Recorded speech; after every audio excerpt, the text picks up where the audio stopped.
પતંગ બજારમાં પોલીસનું ચેકિંગ હાથ ધરવામાં આવ્યું। આગામી દિવસોમાં મકર સંક્રાંતિનો તહેવાર આવવાનો છે, તેને લઈને દુકાનોમાં ચેકિંગ કરવામાં આવી રહ્યું છે। કમિશનરના આદેશ અનુસાર જો કોઈ દુકાનમાં ચાઇનીઝ દોરીની બનાવટ થતી હોય તો તે દુકાનને બંધ કરવામાં આવે,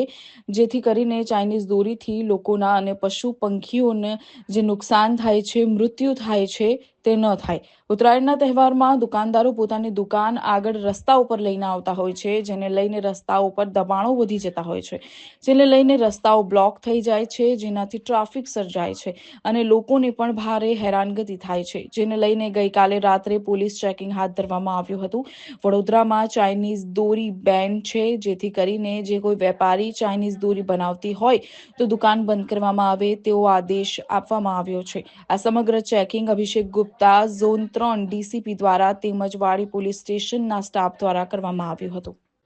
આગામી 14 જાન્યુઆરી ઉત્તરાયણનો તહેવાર છે, તે નિમિત્તે આપણા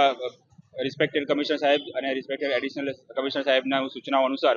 અહીંયા જે રસ્તાઓ ઉપર આ લોકો દુકાન બહાર ખેંચી લે છે, જેના કારણે વાહનને અવરજવરમાં નુકસાન થાય છે, તકલીફ પડે છે, તો તે અનુસંધાને અમે દુકાનદારને સમજાવી રહ્યા છીએ તથા દુકાનોને રેન્ડમ ચેક કરવામાં આવી રહી છે કે ત્યાં તેઓ ચાઇનીઝ દોરી કે તુક્કલ જેવી કોઈ વસ્તુનું વેચાણ કરે છે કે નહીં। અને શહેરીજનોને પણ એ જ કહેવા માંગુ છું કે ચાઇનીઝ દોરી તુક્કલ જેવી વસ્તુનો ઉપયોગ કરવો ટાળો, કારણ કે આ વસ્તુ ઉપર બેન કરવામાં આવેલું છે અને આ વસ્તુઓ કોઈ વ્યક્તિ કે કોઈ પશુ પક્ષીનું જીવ લઈ શકે છે। તો જેથી આ વસ્તુઓનું જો ક્યાંય વેચાણ થતું આપણે ધ્યાને આવે તો પણ તુરંત પોલીસનો સંપર્ક કરવો અને આ વસ્તુના વેચાણ પર જ નહીં પરંતુ તેના વપરાશ પર પણ બેન છે અને ગુનો દાખલ થઈ શકે છે। તો જેથી આ બધી વસ્તુઓનું વેચાણ ન થાય,